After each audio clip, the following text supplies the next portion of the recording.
Well, hey, we've just come out of a meeting with the Cambodian Women's Crisis Centre, which is a Cambodian NGO which basically provides a safe shelter for women who have just come out of or who have just experienced domestic violence or sexual abuse or human trafficking, and they run programs relating to those issues. They run advocacy programs, they run education programs, and yeah, I thought they were a really great organisation. They had a really comprehensive outlook about the work they did. They were very local. Yeah, what do you think?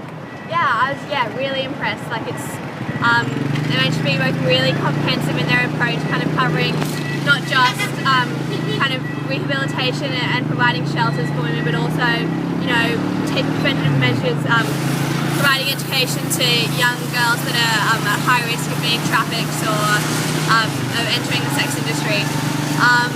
And yeah, they were also just really conscious of what they could and couldn't do. So we asked them a couple of questions about, you know, did they do much work with educating young boys? They said, oh no, like we work really closely with partners that do that. We train volunteers in the community, but that's not our role. They were very clear on what exactly it was they were out to do and what they could do best, and just focusing on doing that to the best of their ability and expanding those services to different areas of the country that might need it.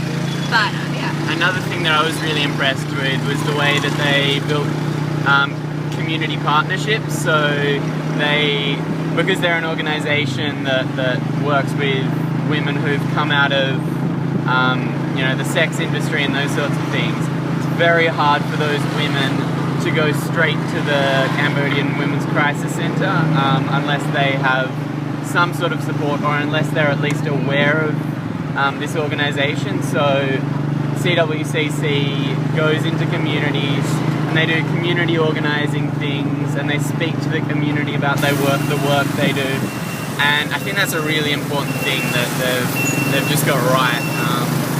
So yeah. Now that we've been here for about a week and a half, what do you guys think of what do you think the status of women in Cambodia is? Yeah, good question.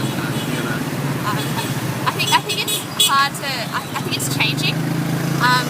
I think there's, like, everyone we've spoken to, regardless of kind of what area they're working in, has kind of brought up the issue of girls' education and the barriers that they face. Like, so I feel like it's almost that everyone recognises it's really important. It's just how to actually make that happen, how to overcome, you know, all the barriers that girls do face.